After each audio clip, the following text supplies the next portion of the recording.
I am overseeing my people as weak. I want to see more of my people portrayed as kings and queens and princes and princesses and, and more of those powerful roles and more of endearing roles. I don't want to be the help anymore. We've done that. We played that role in a million movies. You can go see a million movies where we played the help. So that's why I've never personally seen The Color Purple. It's just because it falls in line with the movies I don't really want to watch. You know what I'm saying? So I'm not going to say it's not a classic because I haven't seen it. Those historically Black, Afro-American, slavery, anything along that genre, those movies are heartbreaking and they suck, but it's a hard truth we got to accept because it's a movie. Niggas is literally getting shot down in the actual streets we live on, right. But people are, people don't want to see a movie, So I think for me, where I come from with it is I understand how beneficial those movies are, but I come at it from a different standpoint. So, we're from Crestview, Florida, me and Anthony. So he can attest to a lot of this. We grew up being the only Black person in a lot of our classes at times.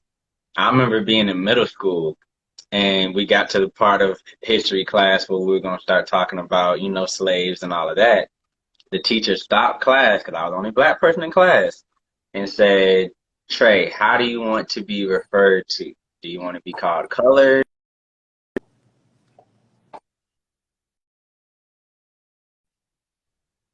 Colored, African American, Black, how do you wish to be referred to? And it was bitch my name. Right. So that's what I'm saying. So and then I also how old were you? I was in middle school. I was in middle school. And pointing you out and everything. What teacher was that though? I'm trying to remember. Where I come from at it is that, me being the only Black person in class and not hearing that, a Black person invented the stoplight. Not hearing that, a Black person had a lot to do with the first heart surgery. Not hearing all the great things that my people did, but being told, what do you want to invented peanut butter, invented pads, invented perms, invented. Come on, we can go on. So that's like me growing up in Crestview. Representation is key. Right, a lot of times I didn't understand how great I could be being Black because all I was taught is all I was a slave. So to me, when I see slave movies, I'm over it because I'm like, okay, I know that. So okay. I don't want to. Okay. Go ahead. Okay, so I totally resonate with that same thing because I'm from a very small town. I'm from Polk County. I'm from Lake Wells. Hey, Polk County. I'm from Lake Wells. I'm from a very small town. Like, I'm walking down the street. Anybody can be related to me out there. Like, so growing up, I didn't know about too many people getting out of Lake Wells and being somebody. I knew people got out of Lake Wells and, got better jobs, better houses, better neighborhoods, shit like that. Cause that's kind of what happened with us in a sense. My parents just wanted me and my sisters to be raised elsewhere. So I get what you mean. But growing up, it was always diverse. I had whites, Blacks, and Mexican, Spanish, and I was friends with everybody.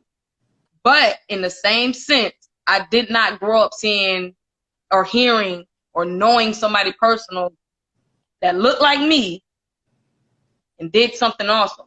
Actually, growing up, if I'm being honest, I never imagined myself rich. I never imagined myself married or white picket fence. I literally couldn't visualize it because I didn't really see that being like really truly represented. But I was still, the older I got and the more I was able to watch movies that I was able to watch, seeing slave movies and shit like that and seeing how those history books didn't teach us shit. The teachers didn't teach us shit. And to find out as much as I found out in the movie, and not only just look at the movie and take it for what it was. No, look at the movie, look at it again, do some research, ask around, do some more research, and find out, oh shit, if it quacked like a duck, looked like a duck, shit like a duck, these movies are okay. So that's when the older I got, the more mature I got. I'm like, all right. Mm-hmm. Not these movies. Yes, it's Hollywood. Yes, it's but there's always a truth in For me, everything. I mean, I enjoy those because, like you said, go and do your research. Like, I would watch a movie as a kid, when I was a kid, but like, when the internet started being more of us able to search our information, I would literally watch a movie, and if it was like based on true, story or true events, I would literally Google those events and what, and like look them up, and then I learned a lot. You know what I'm saying? Like, so, like, I guess, like, for me, I enjoyed them, but that was, that's how my mindset was. I see Right. what you're saying, Trey. Like, if we're gonna put out movies, also put out the ones of us being inventors. You know what I'm saying? Doing other special. Which, me personally, I think we do have those. Because, like, for example, I mean, I'm just throwing a few movies. I mean, you have Tuskegee Airmen. You have what's it called? Well, not the Nat Turner movie, Jackie Robinson movie. You have the what's his name? Cleveland Browns, the first black player. So Glory. So I mean, there are movies that they do, and I see what you're saying. It just seemed like the ones that show us as slaves, and like the Butler, and what we just Hey, said. oh, Yeah, like 13 Days a Slave. Like, those are the hits.